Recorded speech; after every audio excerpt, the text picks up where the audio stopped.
Di peraturan yang baru kami usulkan kepada Presiden agar pendirian rumah ibadah itu hanya cukup satu rekomendasi saja, tidak perlu ada rekomendasi FKUB.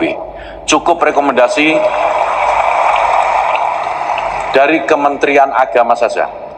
Karena kami memahami betul dari beberapa persoalan yang muncul dari pendirian rumah ibadah ini, kebanyakan itu karena rekomendasi dari FKUB tidak keluar. Sehingga pemerintah daerah tidak berani memberikan izin IMB bagi rumah ibadah.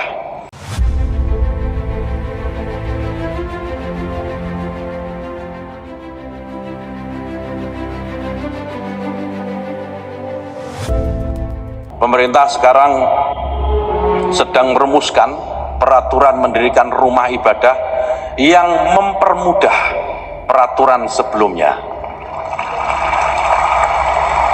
Tetap diatur, tetapi bagaimana peraturan ini bisa mempermudah setiap umat beragama yang ingin mendirikan rumah ibadah. Jadi kalau ada kelompok yang menginginkan Indonesia menjadi satu ragam saja, itu sama artinya dia ingin menghancurkan Indonesia. Siapapun yang ingin menghancurkan Indonesia, kita sekali lagi sebagai pemilik saham atas negeri ini harus yang pertama kali melawan mereka.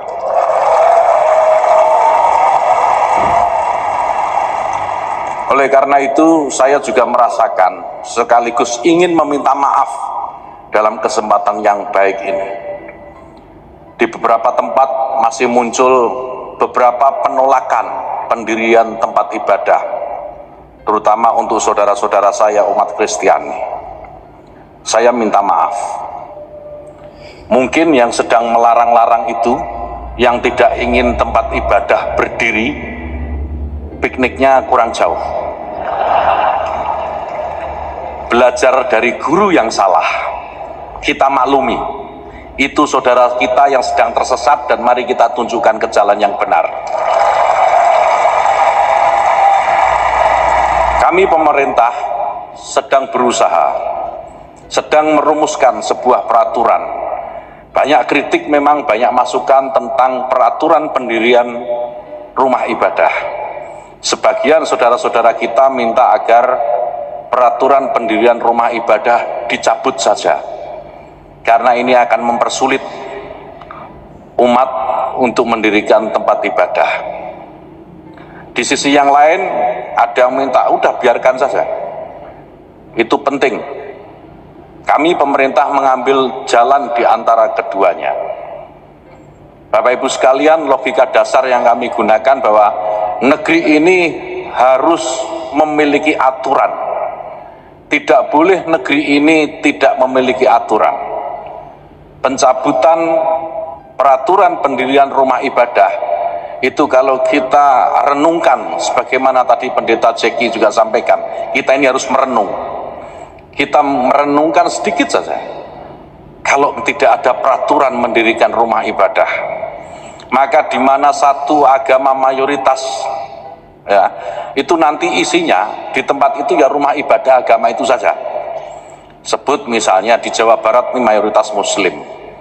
Kalau tidak ada aturan pendirian rumah ibadah, maka di sepanjang jalan, di sepanjang wilayah satu daerah itu, sepanjang mata kita memandang, yang ada hanya rumah ibadah umat Islam saja. Sebaliknya nanti di Sulawesi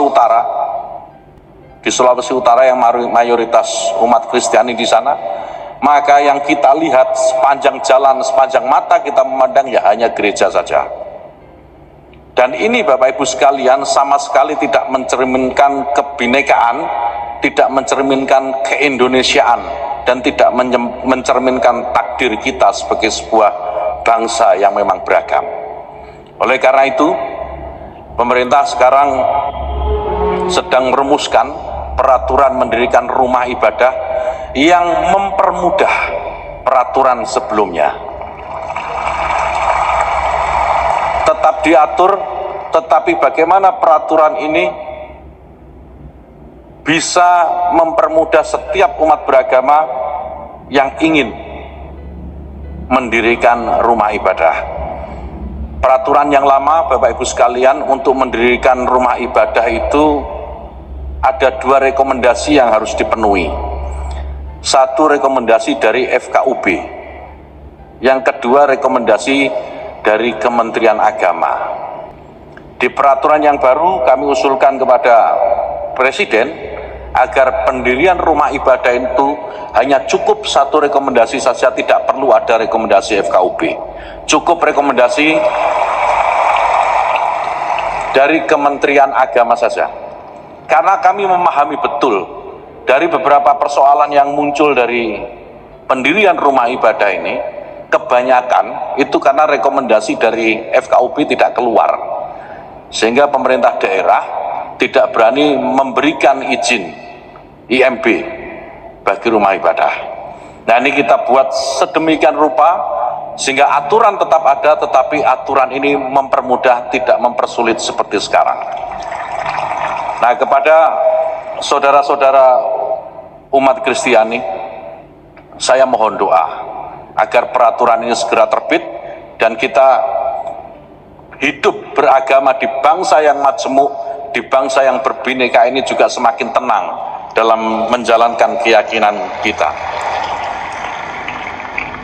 Bapak Ibu sekalian, yang terakhir saya ingin mengingatkan kepada kita, selain sebagai rumah besar, selain kita memiliki saham atas negeri ini, saya ingin mengajak Bapak Ibu sekalian, mari kita jadikan Indonesia ini sebagai martabat kita semua. Kalau kita memiliki martabat, martabat kita ini diganggu, martabat kita ini diinjak-injak oleh yang lain, maka tidak ada pilihan buat kita selain melawan itu. Jadi kalau ada yang ingin merusak atau mengganggu martabat kita yang namanya Indonesia, mari kita bersama-sama melawannya. Tidak peduli agamanya apa, tidak peduli.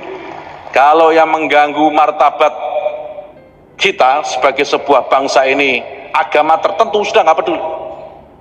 Kalau mengganggu Islam ya kita lawan sama-sama, kalau mengganggu Kristen kita lawan sama. Karena ini martabat kita Indonesia ini. Indonesia beragam. Indonesia beragam dan keberagaman itu adalah kekuatan bagi Indonesia. Tidak akan ada Indonesia jika tidak ada Islam. Tidak akan ada Indonesia jika tidak ada Kristen. Tidak ada Indonesia jika tidak ada Katolik, tidak ada Hindu, tidak ada Buddha, tidak ada Konghucu dan seterusnya. Mari kita jaga bersama-sama. Saya yakin jika kita semua yang ada di sini memiliki keyakinan yang sama atas martabat kita sebagai sebuah bangsa, maka Indonesia akan baik-baik saja. Siapapun yang akan memimpin nanti. Bapak Ibu sekalian, terima kasih.